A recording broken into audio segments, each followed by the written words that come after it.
Hi, and welcome to Bridges to Community. I'm Erica Lab, Executive Director of Bridges by Epic in Westford. And I'm Sarah Turcotte, Community Relations Director at Bridges by Epic at Westford. Welcome. Today's guest is Scherrie Keating, registered nurse and certified diabetes educator and founder of Kare Consulting. Scherrie is here today to discuss diabetes and how her company helps people prevent and manage diabetes. Welcome to the show, Scherrie. So great to have you. Thanks so much. I appreciate the opportunity. Yeah, we're so happy to have you here. Scherrie's going to be a wealth of knowledge for us today, and we're excited to kind of dive in as to why you're here today. Scherrie, tell us a little bit about your background and how you started Kare Consulting. Well, my background is I've been a registered nurse for 35 years, and I've actually cared for thousands of patients with diabetes and heart disease. I've worked in the inpatient setting with people with diabetes in the ICU and on the medical floors, and I've worked in the outpatient setting. I've actually started a diabetes education program and a cardiac rehab program. I've been a nurse manager. I've been a telephonic diabetic nurse, and my company actually started out of being laid off.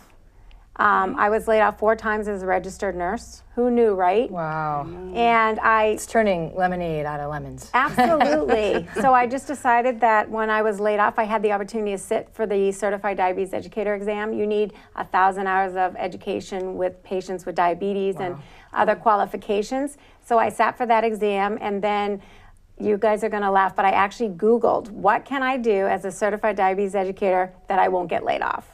Oh my gosh, did stuff come up? Yes. That's great. The Diabetes Prevention Program ad came up. No kidding. And I'm like, diabetes is preventable? Really? Like, I've worked in this field for all of this time, and I've never heard of the Diabetes Prevention Program. So I actually looked it up, researched it, made some calls, and became a life coach for the program. Wow. And then I said, you know what? I'm going to go back to the hospital that I spent my 31-year career at, and I'm going to see if they want to start a diabetes prevention program.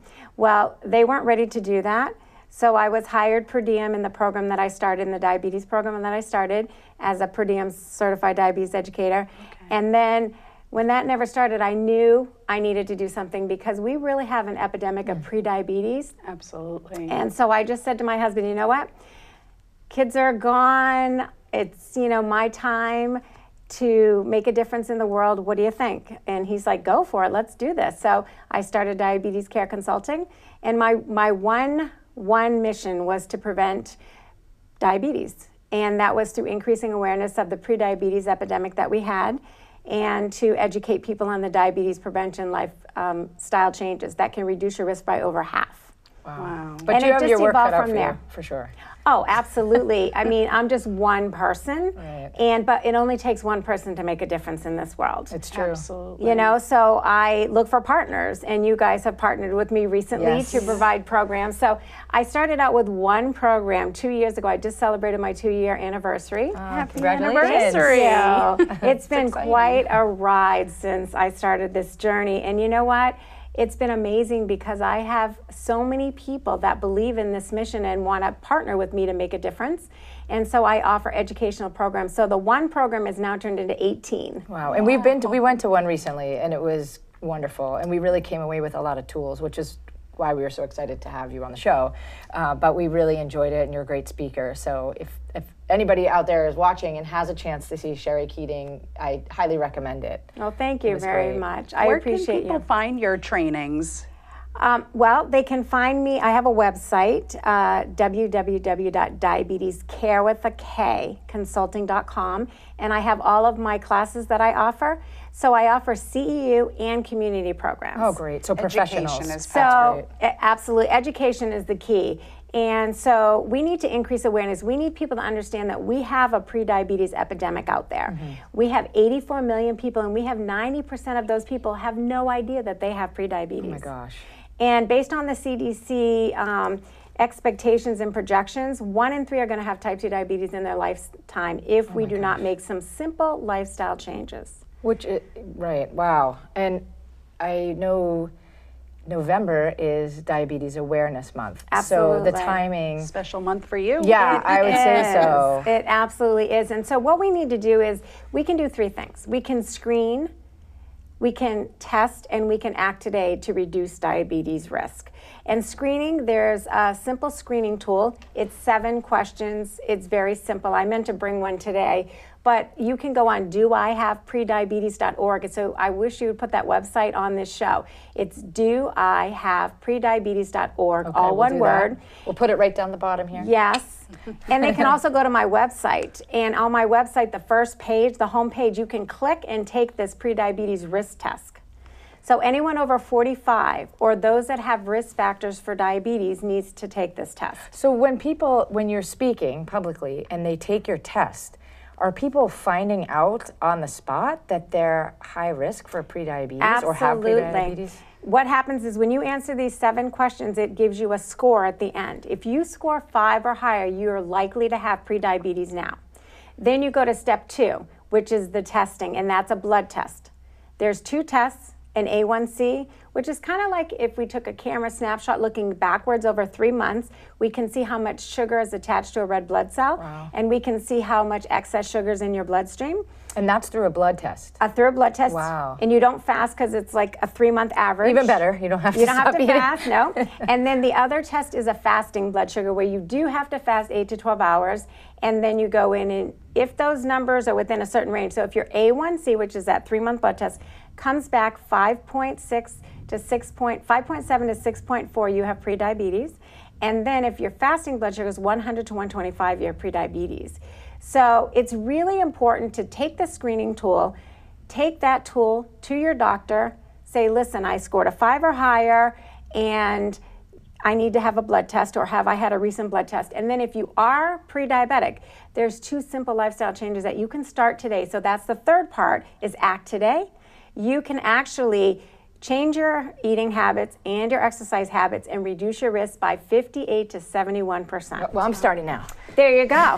So are you saying that this is preventable so people can find out through this test and then there's measures they can take to prevent the actual onset of diabetes? Absolutely, and they can start today. And what my company is all about is simple changes. And so what the Diabetes Prevention Program and what I became a lifestyle coach for is it's a program that was funded by the NIH, and it's actually showed that people that had intensive lifestyle changes, they lost 5 to 7% of their body weight through lowering their fat that they ate in their diet and exercising 5 days a week for 30 minutes, they actually could reduce their risk by 58 to 71%. And the people that got the 71% reduction were seniors. Wow. And 50% of our seniors have prediabetes and don't know it. Wow. And just 30 minutes a day could make a difference. And you know what? 30 minutes can be broken down to 10 minutes, 10 minutes, and 10 minutes. So you have to do moderate exercise. So that means you actually have to walk at a pace where you're starting to increase your breathing. You're not running the marathon. You're not walking so slow that you're enjoying the scenery, but you're kind of somewhere in the middle. Your heart rate is increasing. You're maybe sweating a little bit. You're breathing a little bit more, but you can still talk and carry on a normal conversation. You can do that 10 minutes, 10 minutes, and 10 minutes in one day and still get that 30-minute benefit. And you do that 5 days a week. Yeah, so for people that don't have the stamina, so they're just starting out, that might be the perfect way to start an exercise program, is just doing the 10, 10, and 10. Yeah. And that probably can be done in the comfort of your living room, right? And especially as the bad weather comes. Or people who are physically unable to. I think there's a lot of great chair exercises or different programs if the mobility might be preventing them from getting out there and taking that brisk walk. Absolutely. Like if you're able to walk, walking is all you need to do. You don't have to lift weights, you don't have to run, you can walk. You can also bike. Anything aerobic, so that's using the muscles, the large muscles of your arms or your legs. So you can row, you can bike, you can swim, you can walk, you can run, you can do chair exercises, you can watch a video at your house, you can have home equipment, you can go up and down the stairs just at a moderate pace. So you don't have to spend money to do this. Right. I always tell my patients, God gave you 2 feet, just use them. And if you don't have that ability to use your feet, then you have your arms as an option. But this is very doable. So say you were 200 pounds. 7% of your body weight is 14 pounds. So you really, 5 to 7% of your body weight is 14 pounds. So you only have to lose 14 pounds through lowering your fat in your diet and exercise to get that 58 to 71%. Right. It's very doable for all of us. Absolutely. And we really this is a healthy way. It also, when you prevent diabetes, you're also lowering your blood pressure. You're improving your cholesterol. You're making your bones stronger, so you're lowering your risk of falls. You're helping the happy hormones, so you're lowering your risk of depression. You're making your heart stronger. So there's so many benefits to this, not just diabetes prevention. And it's so achievable for all of us. Yeah, when we're working with families at Bridges, often they ask, what can I do? What can I do? Especially like the daughters and sons of the folks we serve who have, memory impairment or dementia. And the answer is we're not sure exactly, but we know that good diet, healthy diet, and there's a lot of ways to have a healthy diet, and exercise, no matter what, can't be bad.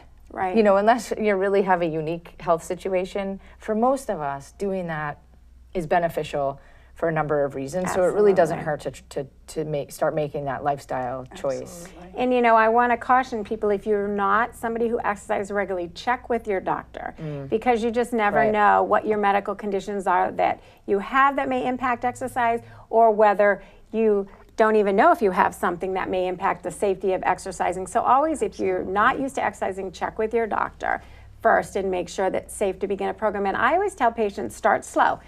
The benefit is no less than 10 minutes, but if you've never done it before, start with 5 minutes, and then every week add another minute till you get to that 10-minute level. Because you're still better off than you were with no Absolutely, exercise. and it's never too late to start. It doesn't matter what your age is.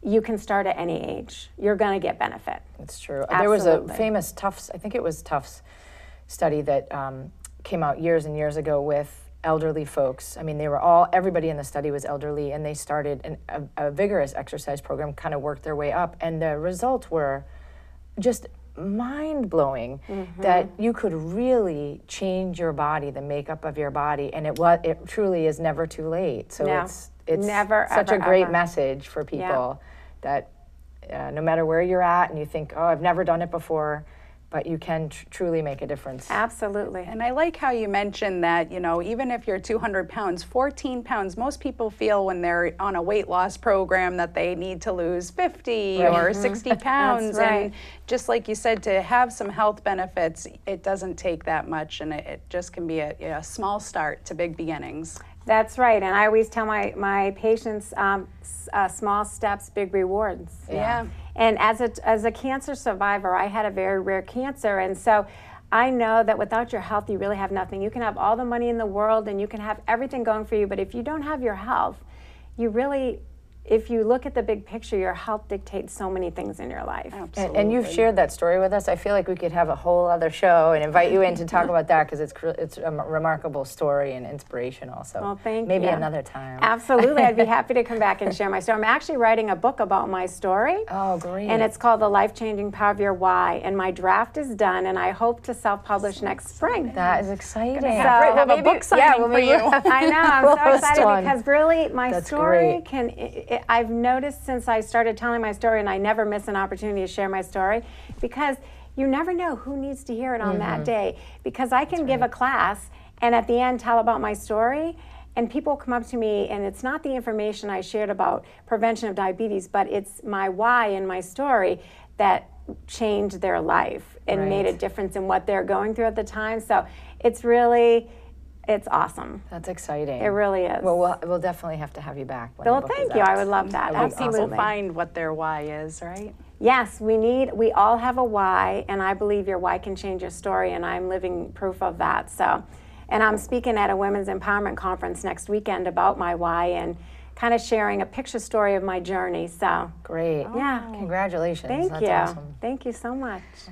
So just getting back to some of the risk factors in the Yes. screening, can you talk a little bit more or help the audience understand what some of these risk factors they should be looking for, and just a little bit about the screening process so that they have a better understanding of what that all entails? Sure. So the risk factors for diabetes are overweight. So really, diabetes is a disease of insulin resistance. So you're making insulin, but you're not using it properly in your body. And so because of that, you develop Obesity and lack of regular exercise are the main factors. Genetics plays a role. So if you have a mother, father, sister, or brother that has a history of diabetes, then you are at risk for diabetes. And you're talking type 2 diabetes. I'm talking type 2. So mother, father, sister, brother, or primary relative, over 45.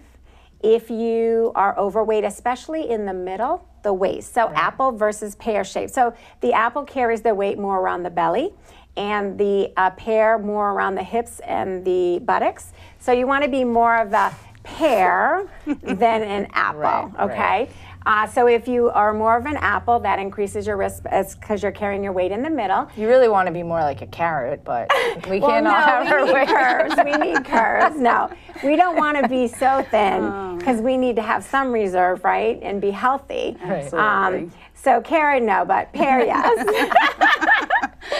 So also eating lots of fruits and vegetables is a good thing for diabetes prevention. But so risk factors would be primary relative, we have over 45, we've got excess weight around the middle, we have high blood pressure. And a lot of people say, well, my blood pressure is under control.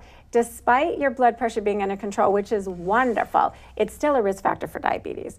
Elevated cholesterol is a risk factor Just for the fact diabetes. that it's high, you mean, even if you're being treated for it? Just the fact that it's high. Just the fact that it can be normal, but you're being treated for it. So you have a history of high blood pressure, but your blood pressure may be controlled with medications and diet and exercise, but you still have a history, you're still at risk. All right. Sure. Because the number one problem that people with diabetes has is heart disease, cardiovascular disease, inflammation causing arteries, and vascular dementia is also another issue with people with diabetes. So the other risk factors are women that have had diabetes in pregnancy, called gestational diabetes. That occurs because of the hormones around week 24 to 28. And so if you have a history of gestational diabetes, you need to be screened every 3 years, and your child needs to be screened because both of you are at risk for developing diabetes in the future. Certain ethnic groups are at risk for diabetes, and I said elevated cholesterol. So so anyone with those risk factors needs to be screened. Okay. And even if you don't have those risk factors, but you're over 45, you need to be screened. And simply taking that doihaveprediabetes.org, that 7 questions on that website or my website, you will know right away if you're at risk for prediabetes. It's not to say you have it, but it's to say you're at high risk, and then you know to go to the testing stage. And the testing stage, can you tell folks, they obviously must see their primary care physician and they guide them? And yes, and so you would either have one of those 2 tests, the A1C, which is that 3-month blood test, or the fasting blood sugar. And if your numbers go into that range, then for fasting it's 100 to 125, and A1C is 5.7 to 6.4%. And that's when you would do the ACT today, where you would start those healthy lifestyle changes that we spoke about. Which is great, and I know there's tons of information online, but what do you recommend for people when they get that information from their doctor? Maybe their doctor hands them 2 or 3 pamphlets about healthy diet and exercise. Then what? Because we all sort of know healthy diet and exercise are important, but it's hard to motivate, it's hard to connect and to make it happen. So what do you recommend for people who have that information, or just by listening today have decided, I definitely want to take that next step? How do they do that? Well, I'm glad you asked, because that diabetes prevention program, that I'm a lifestyle coach. So if someone has prediabetes, they qualify for that diabetes prevention program. So they need to look, they can go on the Department of Public Health website and they can look for Massachusetts, and if not, they can just Google diabetes prevention programs in their area and it will show them. And it's a 1-year program, and it's based on that study from the NIH from 1999 to 2001. And within 2.8 years, they showed the benefit of that, lowering your fat in your diet, losing that 5 to 7% in exercising. And it was so significant that they actually stopped that study, and they started these diabetes prevention programs on a countrywide basis so that people could enter them. So you can enter this program. It's a year. Medicare just started covering it, and other insurance cover it. And it's a year intensive program that starts you weekly, and then it weans you into monthly so that you're accountable. You're with a group of people that are trying to lose weight as well. There's facilitators of the group. It's awesome. And I don't think enough people are aware of that, and I don't think that enough. It's covered by, and it's covered, and so, and there's very strict guidelines on those programs. So I really would encourage people, if they have prediabetes, to, if they already know they have it, to look into these diabetes take advantage prevention. of Yeah, that absolutely. connection. A lot of YMCAs offer these programs. So it started out in the YMCA, and now it's gone to a lot of different other areas, hospitals, and some churches. There's a lot of different organizations that offer this diabetes prevention program. So plenty of places that you can Definitely. So I would highly recommend Googling the Diabetes Prevention Program and look for it in your area and get involved, because definitely having diabetes causes a lot of medical issues, impacts quality of life. People actually die prematurely from cardiovascular disease and stroke. It's the leading cause of blindness, lower limb amputation, and kidney disease. Right. And it is associated with Alzheimer's disease, vascular dementia, sleep apnea, cancers, fatty liver. I mean, the list goes on and on.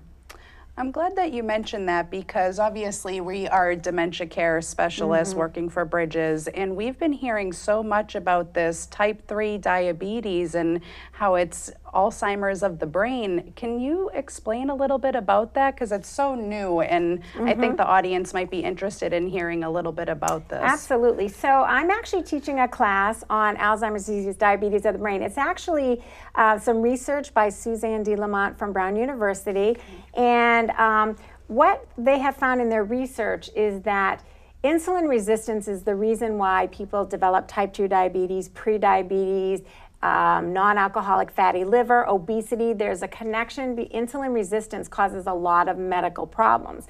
Now what they're finding is that insulin resistance targets different organs in different ways, and the brain is one of those organs that gets affected by insulin resistance.